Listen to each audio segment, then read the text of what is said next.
Welcome to Courage on the Pitch, brought to you by Wake Orthopedics Urgent Care. North Carolina champions again! Here's Megan O'Keefe.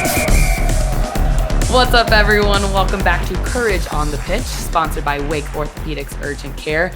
We are on episode 7, and this week we've got our Olympian Lynn Williams on the show. I'm so excited for you all to hear about our conversation. Lynn just got back from winning a bronze medal, or a rose gold medal, as she calls it, from the Olympics. And we talk all about what her experience was like in Tokyo, what it was like to be named an alternate and then eventually be in the starting lineup and score a goal. So we get into all of that and more. We chat a little bit about stuff off the field, her new podcast with her teammate, Sam Mewis. We learn all about their favorite snacks because their show is called Snacks. And so, of course, we talk about food because why not? So we will get to that conversation in just a little bit. But first, let's recap the past week's match. All right, so this past weekend, Courage hosted Kansas City at home and had a huge victory, 4-0 over Kansas City. And we had goals from Lynn Williams. Of course, she comes back, first game back with the Courage, puts a goal away in the first 10 minutes. She's like, hey, what's up, guys? I'm back. Clearly left a message there. And then we had Jess McDonald score a big goal. Amy Rodriguez and Meredith Speck scored her second career goal with the Courage, really seeing her come into her own. So it was really cool to see that triple threat up top with Lynn, Jess, A-Rod, all scoring a goal. When I saw that starting lineup with the three of them at the top, I was like, whoa, that is terrifying. So awesome seeing all of them get a goal and a great performance from the Courage. On the NCFC side, the guys had a bit of a break this past weekend. So their next match will have been on Wednesday night. So if this is coming out Thursday, they will have played against Forward Madison on Wednesday night. So we'll be sure to recap that in our next episode. So that's a little recap of both teams. And now, without further ado, we are going to get right into our conversation with Lynn Williams right after these messages. Courage on the Pitch, off the field. All right, we got Lynn Williams on the show. Thanks for joining us on Courage on the Pitch. We appreciate it. Of course. Thanks for having me. So obviously you're back from Tokyo, massive Olympic experience, which we will get right into. But I am curious, did you have any time to relax, rest? Do I know how to speak? Relax? Did I have any Did you time relax? to relax? Mm-hmm. Kind of. Yeah, so right after Tokyo, I went straight home to California and went and spent time with my sister and her kids. And it's so exciting. And then I saw my mom and saw my dad. And it's exciting to see them. And it was really important to me to go back and see family and just, decompress. But also they weren't able to come with us to Tokyo. And they've been through my whole entire journey and they've sacrificed so much. So it was important to me to go home and see them and just share that with them. But with that being said, you're coming off such a emotionally taxing and physically taxing event that I just wanted to sleep for a week. And yeah, I'm sure. And I couldn't really do that. So I got to see them for a bit. And then my friend had a bachelorette party. So then I went there and then I came straight here and straight back in. So I think actually my most relaxing time has been the past couple of days, just being able to get in a routine and get in my own space again and just lay down. Yeah. So I was about to ask, you went from Tokyo to California, right? And then now back to North Carolina. Has your sleep schedule figured itself out yet? I think I'm back to normal now. I definitely have taken melatonin a lot of days because I was up at 4 a.m. there for a second. And then I was up at 2 a.m. And then I was up and I was like, geez, Lynn, get it together. But I'm back. I'm back normal. We're back in it. All right. Well, we have heard your story, and I think it is just so incredible with the Olympics. Every person I talk to about the Olympics, I'm like, no bias here, but I think Lynn has one of the coolest Olympic stories. So spark notes of it. Obviously, you were named an alternate initially, and then eventually got to be a starter, scored a freaking goal. You got to assist Sam in a goal. So such a roller coaster, I'm sure. So I want to go back to the moment when you first heard that you were an alternate. And what your thoughts were sort of there, bittersweet. What did that feel like for you?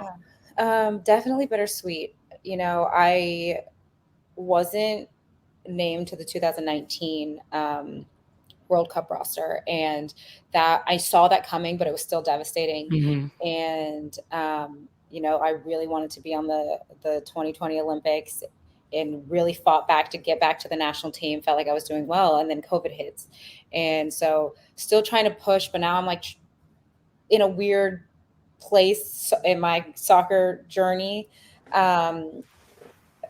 Thought I wasn't even going to make the team there for a second because I felt like my performance wasn't great, and then fought back to be an alternate. And so, you're fighting. You want to be part of that 18. And so hearing that I'm an alternate, my initial reaction was like sad. But then I recognized that, I'm still part of the delegation. I still get to go and be a part of this and learn and get so much experience. And so I found that as like such a blessing as well. So going into that, I was like, this is my role. Like, I have to be a supporter, and I still get to train. I still get to learn. And I'm going to be the best supporter anybody can freaking be. But then things changed. Yeah, things definitely changed for the better, for sure. But I'm curious, between the moment you were named an alternate and then before the Olympics, if you look at your stats, you scored 4 goals within 2 games. What flip switch happened in your brain where all of a sudden, was it just like the weight lifted off your chest or less pressure? Because all of a sudden you just like turned it up for the courage right before you left for the Olympics. Yeah, I think a couple of things. I've talked about this before, but I got a sports psychologist. I felt like in the past, and it was happening again, where I was going to have success and I could see myself having success, and I was self-sabotaging. And so I was like, all right, I need somebody to help me mentally just play the game and play freely and not be so stressed and put so much pressure on myself that doesn't need to be there. So that's one. And two, I think it's just the time of the season. I think if you look at my career as a whole, in the middle of the season, I usually do my best. And so I just think that I hit a part where I was finally in a groove. Just feeling it. You were feeling it for sure. It was awesome to watch. It was so much fun. And so then when the rules changed in Tokyo and you found out that rosters could be named, I guess, on a game-by-game basis, did that still change anything for you in your brain, or did you kind of try to like manage your expectations still? Like, did you, were there conversations like, all right, you'll make a roster, or were you still trying to like manage your expectations, like not quite sure? Well, it was pretty weird. So it came out that there would be this new rule change, but it wasn't ever official until we got to Tokyo. And even in Tokyo, they didn't know the exact rule yet. So everybody kept saying, congratulations. And I was like, it's not official yet. Also say congratulations. I was like, still not official yet. So don't say anything yet. Like this roller coaster of, I don't know if can't get too excited, but I am excited if this is changing. So yeah, I still was going in to say, you know what, fine. Like, I'm going to continue to be the best supporter I could possibly be. Part of that is making it hard on our defense. So if I be the best Lynn I could possibly be, then it's preparing our defense to see somebody who might do something that I'm doing, which I think helped my cause going forward. I thought I was training really well. And, I thought for the first game they were going to dress the original 18 because it doesn't really make much sense to pick the 18 and then not dress them. And then we had talks with Flagco, and he said the rule was you have to make an 18 to be an Olympian. And he said he was going to do everything in his power to make sure the 4 of us at least dressed one of the games. And good. So I was like so grateful to him for that. I actually picked up a quad injury the first 2 games. And that was mentally like, oh no, like I got all this way and I'll not be able to play. But pushed through that. And when I got into the Australia game, I thought that was just it. You make your Olympic debut, and I was so honored. And so many people don't even get to say they've done that. But the game was not exciting. Like, it was pretty boring. I read this tweet that said, America woke up just to be put back to sleep. And I started but I mean, it was a tactic of ours, and we got through the stage, but it wasn't exciting. And for me, I was like, oh, this is like not the debut that I dreamt of. Right. And so I felt like that was going to be my one and only moment Mm-hmm. because he was just dress us. Yeah. So when I got the notice that I was starting the next game, I was like in shock. He told us when we were in a team meeting, and thank goodness I had a mask on my face, because like I was in pure shock and like disbelief, but also like so excited. And I was like, Lynn, play it cool, be cool. Act like I've been here before. Yeah, exactly. Focus. So it was definitely like a up and down and up and down. But I mean, it's the same for everybody. You go into those positions and you expect to, be an alternate, and then you're on the roster. You expected only to be on the roster, and then sometimes you're not dressing. So it's definitely, it was challenging for everyone. I can't imagine, especially for your like personal situation, just trying to manage those expectations. And then when the rules are so confusing at the beginning, you're like, I want to get excited, but don't want to get too excited. Yeah. You should talk to my family. They wanted to be so excited for me. And I was like, I haven't heard it officially yet. Nope, I don't know. Shut up. Don't say anything yet. I'm so like superstitious too. I'm like, don't jinx anything. Don't say it. So you talk about the moment, you're in the starting lineup. Yeah.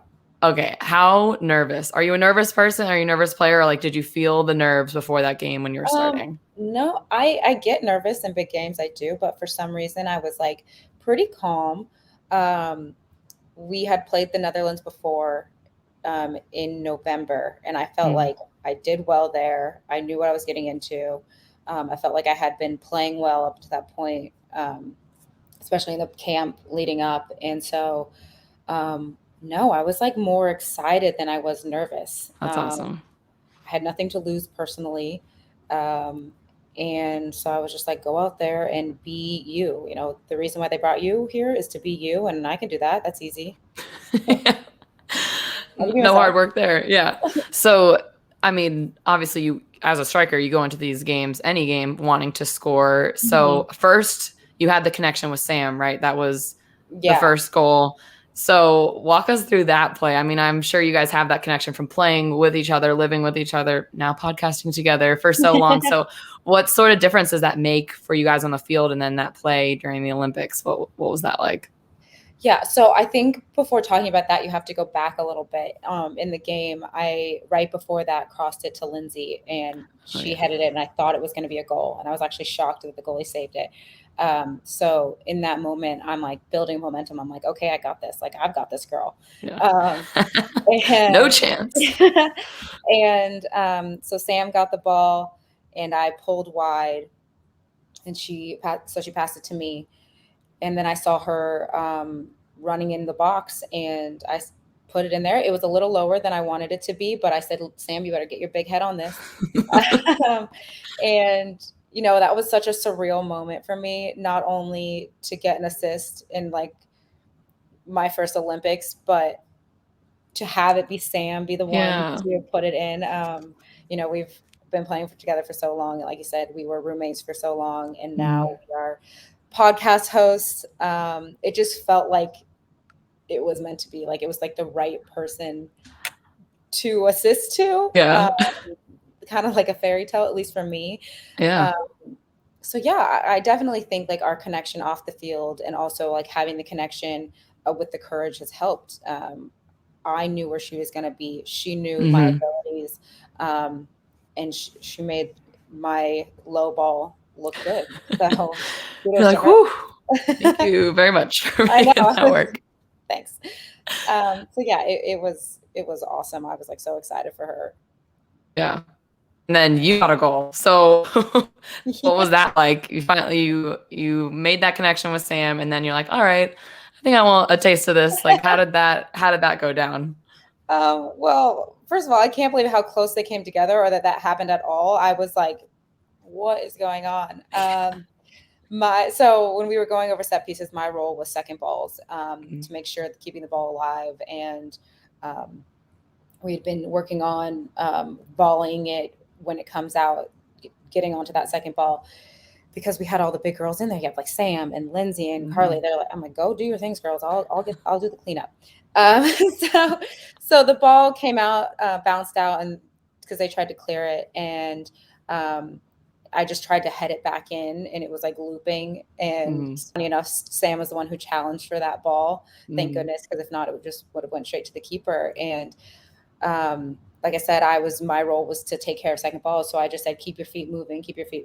And luckily for me, they didn't. And so I saw the ball bounce, and I said, Lynn, get over this ball. Keep your head over it. We've been practicing it. And win in the goal. And the rest is history. It is. It's there. You did it. You did your cleanup work very well. It's very clean. Everything worked out. Yeah, that seriously is like such a fairy tale story. Even if it were to have ended right there, it was just such a cool story, that game in and of itself. And then obviously you guys go on to medal. You win the bronze, or you've been calling it the rose gold medal. Historic. So where do you keep that now? Well, it's here. Right now, it's just on the ground in my room. Just so meaningful. It is so meaningful. I don't know what to do with it yet. Eventually, I'll probably put it in my house when I get a home, and have a little maybe a case for it. I don't really know.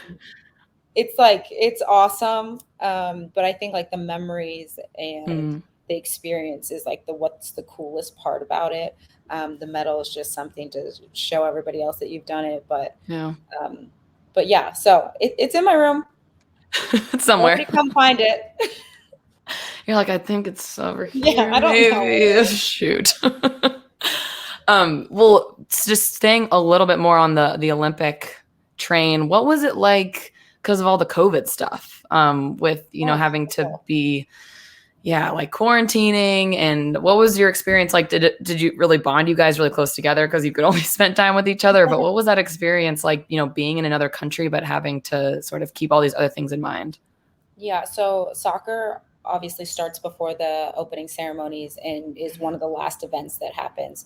And typically you're outside of the host city, and then you work your way closer towards the semifinal and final game. So US Soccer doesn't actually stay in the village. So we were in a hotel with USA basketball, men and women's, and then tennis. And so, COVID is like crazy there, and Japan is like such a stickler for rules. So they don't want you to break any kind of rule. Yeah.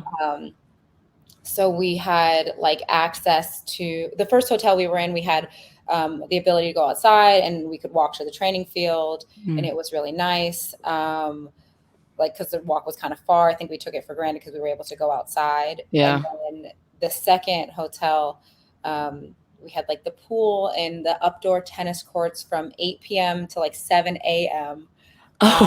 Which wasn't overnight timing. Yeah. So we would like sometimes get back from training at 8:30, then you go like shower, eat, have a meeting. And by that time you're like, I'm just going to go to bed, and I'm not going to get up at 6 to go sit outside. So yeah, you were like inside all day until you could go out for training. And so at trainings, everybody was like a little bit delusional and excited. Like the world, I can see the sky. Exactly. And then towards the end of the tournament, we would just stay after trainings and like listen to music until they would kick us off the field, because we were just like, please let us stay outside. Oh my gosh, that's crazy. Yeah. But everybody was like going through that. I don't know if it helped us or hindered us, just because, you have like your floor, and then you have like the meal room, and after a while you're like, I have to get ready. I have to rest for these other games. I'm more comfortable in my room, and I want to lay down. And so I want to hang out with you guys, but we also need to go recover. And so you're spending so much time by yourself. So I think COVID probably took a toll on not only us, but like everybody. Times when you want to be able to bond with your teammates, you just can't, because you don't have a space to do it. Right. Wow. Well, you guys pushed through, powered through. Still, we're up on that medal podium. So still a lot of positives from it, I'm sure, but I can't imagine that experience, just wanting to obviously enjoy like the Olympic experience, being an Olympian, but having to sort of like feel like you're in a prison. I spoke with Abby about it a little bit, Abby Urseg, and she just felt like sort of sad for the people who this was their first Olympic experience, having all those rules, and it's just crazy. But you guys are very positive, have a positive outlook on everything, so I think that probably helps. Yeah, no, I definitely was talking to her while we were both there, and saying like it wasn't necessarily the first Olympic experience that I wanted. It was definitely weird. But it still was an Olympic experience. And so I'm obviously so honored to be able to go. I would just like this to be over. Like, I want COVID to be over. We can Yep. We're with you on that. Well, I feel like on the soccer field, your Olympic experience was awesome from a fan's perspective and everything. So yeah, you still got that, but we can switch gears a little bit, and we're done with that soccer stuff. But talking about, we mentioned a little bit, you got this podcast with your BFF, Sam Mewis, Snacks, right? Yeah. Snacks. How did this come about? Where did this sort of come to fruition?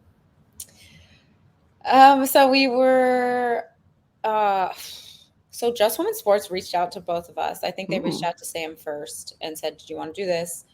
And she kind of was like, "No." And then they reached out to me and I was like, "No." But in that time in our lives, we had so much going on. Yeah. COVID was just kind of starting out, and we were just like trying to figure out our schedules and like figuring out what we were going to do with our careers at that time, just because soccer really wasn't happening. Yeah. And so then George Floyd and his murder and Black Lives Matter, all these conversations were starting to happen. And me and Sam really had deep conversations because we lived together and we just felt so comfortable with each other. And she got to learn a little bit more about my background and I got to learn more about her background.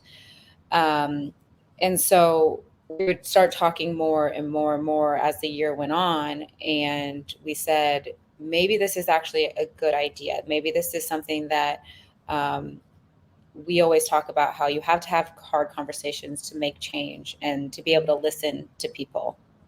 And so we didn't want our podcast just to be like soccer the whole time. We wanted to be able to have real conversations. And so we were like, well, this is good. Like, we can show people that from two different walks of life, two different backgrounds can have hard conversations and grow. And maybe if we can do it and show people that we're doing it, it will help somebody else do it in their own lives. So that's how it started. And it's been amazing. Like, we've both had so much fun being able to not only talk to each other, but we always brought our partners on with Marley and Pat, and we've gotten to talk to our friends, but you get to learn about them more. So yeah, it's been awesome. I've had a good time. Yeah, I feel like when I first started listening to it, I didn't realize that you guys had this plan to break it up into different segments. And then when you started speaking to Black Lives Matter and the George Floyd murder, and I was just like so blown away by both of your openness in that conversation. And it's really cool to see athletes like you guys having these open conversations and it really feeling like we're sitting in your living room with you, just chatting and hearing both of your perspectives. I think it's so cool that you guys had that idea and also are able to balance it with the fun stuff. And we get to learn about you off the field and your interests and your love for frozen chocolate chips and all those things. So that part has been really awesome. And I love that you mentioned how you had your partners on with Pat and Marley. And I am so curious. I've obviously heard a lot of that episode. I'm just so curious of how it's been for you and Marley, what it's like to have like date someone across the world, basically, like with the time change and everything. What has that been like? During a pandemic, I mean. Yeah. So we obviously met in college and we've done distance for a while, but it's usually like either been in the United States, we've both been in the States, or like he'll come over for part of the season and then I'll go over there in the off season. With this pandemic, it's been very different. Obviously, we did not expect to be separated for this long. It's been I haven't seen him since last February. So it's been a very long time. And Australia's borders are closed. So like I can't get in and he can't get out. That's obviously the reason why we're having to be apart. So yeah, it like sucks. I doing distance. I like joke and I'm like, we've been preparing our whole relationship for this, but no, it's not great. But at the same time, like we are so lucky to have FaceTime and have technology and stuff, because if we were, I don't know, back in the day, I'd have to been like, you know what, it was a good run. We had a good run. On to the next person.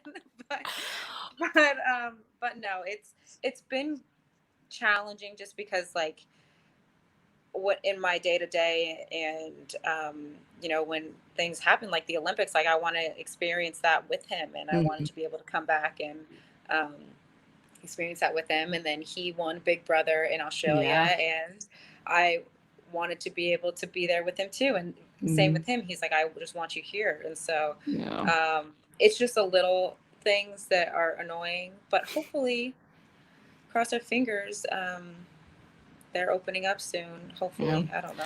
Yeah, you guys will have plenty to celebrate the next time you are able to see each other together.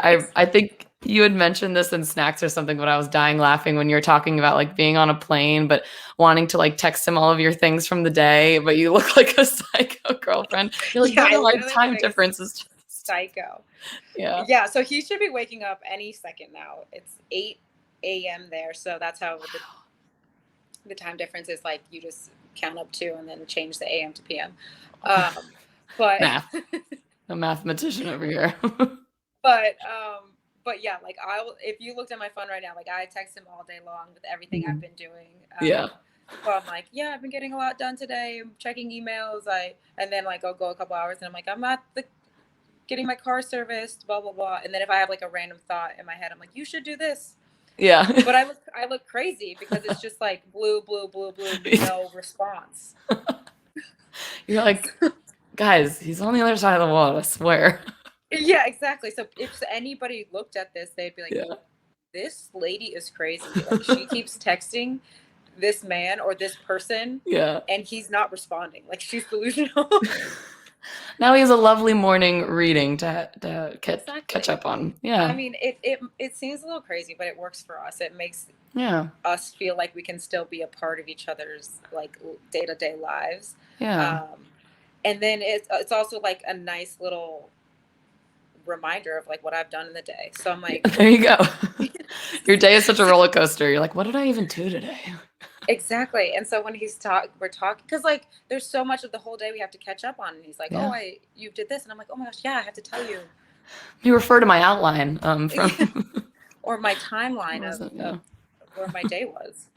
Well, you guys, I mean, I feel like you set a really good example for, you know, people who want to pursue their own careers but have a really strong relationship. So I know all this because of Instagram and your snacks episode, so I'm speaking to a lot of knowledge.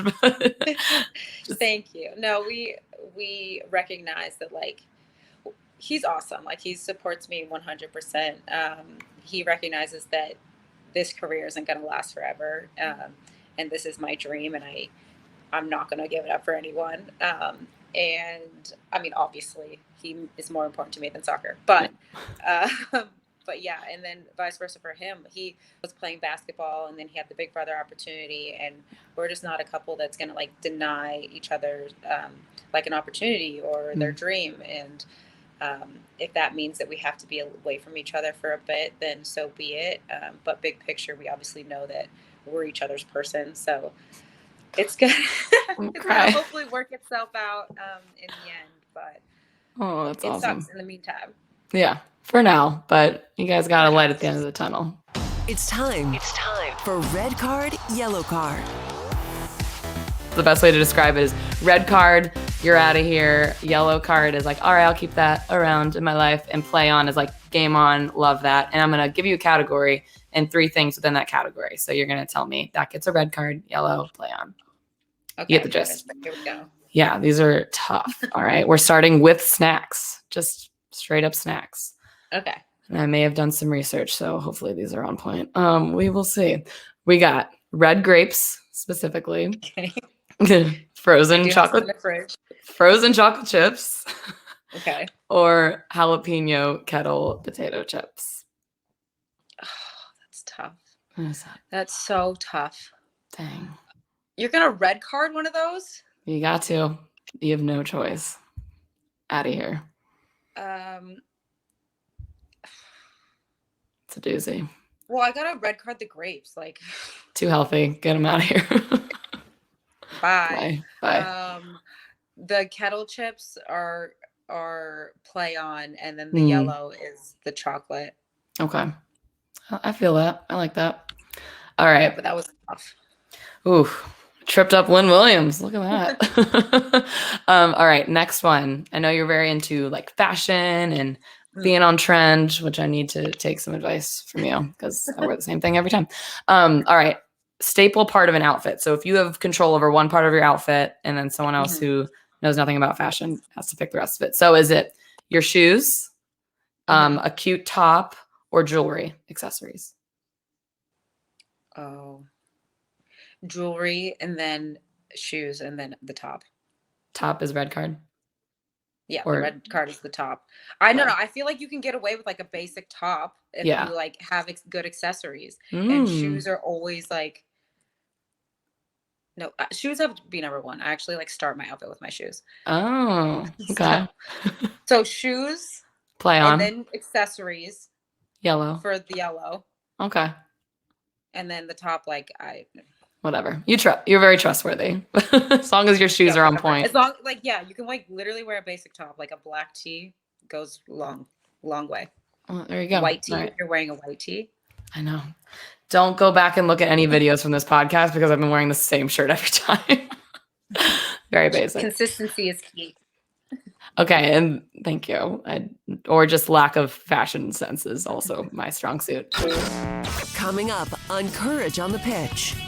All right, big shout out to Lynn Williams for coming on the show and bearing with my very strange questions there at the end. But thanks so much to Lynn. And coming up this weekend, NCFC will be away at Richmond, and that match airs on ESPN Plus at 6:30 on Saturday. And then Sunday, the Courage will also be away in Washington, D.C., our nation's capital, facing off against the Washington Spirit. And they kick off at 5 p.m. on Paramount Plus. And the Courage is sitting pretty in second place right now. They are a win away from being in first and knocking off the Portland Thorns at the top spot. So be sure to tune in to that match on Sunday. So thanks so much for tuning into the episode. Be sure to follow the show. See y'all next time. Courage on the Pitch is sponsored by Wake Orthopedics Urgent Care. Courage on the Pitch with Megan O'Keefe is part of the Capital Broadcasting Podcast Network, with new shows available every Thursday on WRALSportsFan.com or wherever you get your podcasts.